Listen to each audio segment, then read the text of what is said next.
Welcome to The Explainer. So, today we're going to unpack a really powerful idea that could change how you see, well, pretty much everything. We're talking about the internet, corporate strategy, social movements, even how your own mind works. It's called the rhizome, and trust me, once you see it, you can't unsee it.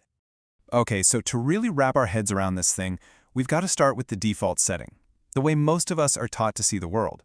And it turns out, whether we know it or not, most of us are thinking like a tree. Most of us instinctively see things in hierarchies. Just picture a tree. It's got that single root, a clear top-down structure, and everything is organized in a neat, predictable way. You know, like a classic corporate org chart or a family tree. Everything traces back to one central point. Now, there's actually a name for this, arborescent thought, which comes from the Latin word for tree.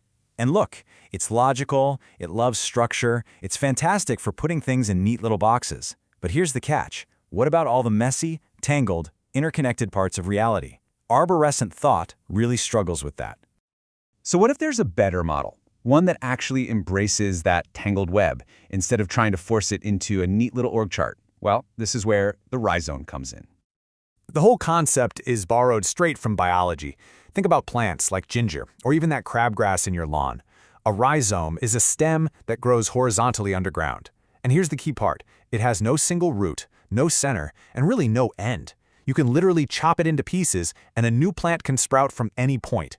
It's a system that's all about its middle, not its beginning or its end. This idea was pulled from biology into philosophy by two thinkers, Gilles Deleuze and Félix Guattari.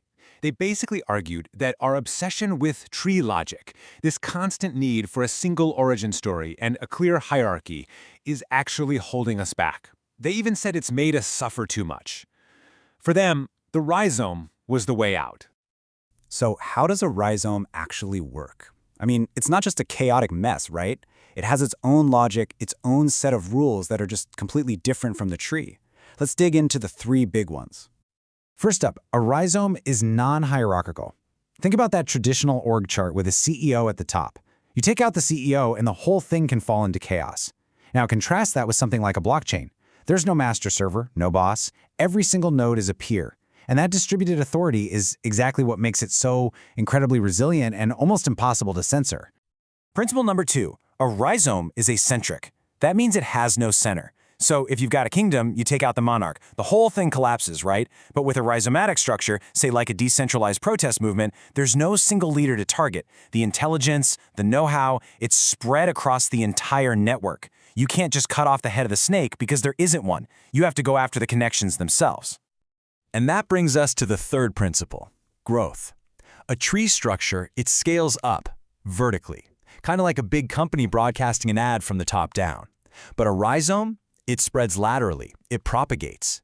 Think about a viral meme spreading from friend to friend to friend. See, the trust there moves sideways, peer to peer, not down from some big authority. And that's how these ideas can get into places a top-down message could never even dream of reaching. All right, so let's see how these principles all come together to create a super powerful strategy. We're not just talking about spreading ideas anymore. We're talking about growth, adaptation, and flat-out survival. This is where it gets really practical, you know? The philosophers called this a line of flight, basically an escape route. And in the startup world, we just call it a pivot. It's the same playbook. You hit a wall, some barrier in the market, you find an escape route, a new direction, you pivot your product, and boom, you've found a whole new open space to grow. It's a classic rhizomatic survival move.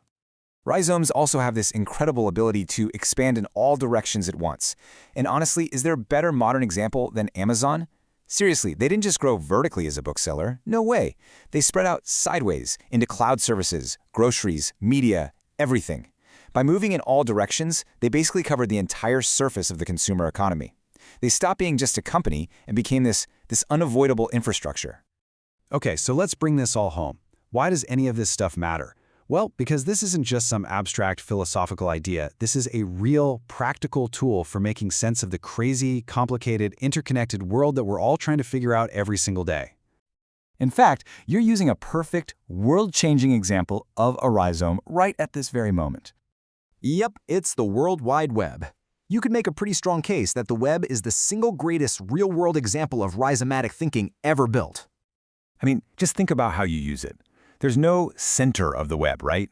There's no official page one. You don't read it like a book from start to finish. You browse.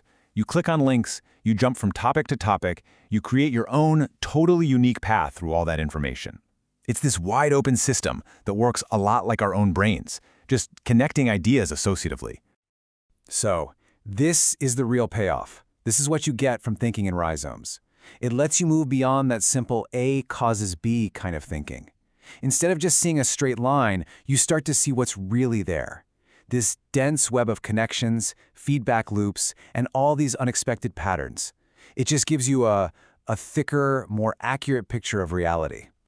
And that's the cool part. Once you add this model to your mental toolkit, you start seeing rhizomes absolutely everywhere. In the stock market, in how new music gets popular, in the way a city grows and changes. It's a brand new lens. So, I'll leave you with a question. Now that you know what you're looking for, what new connections are you going to see out there?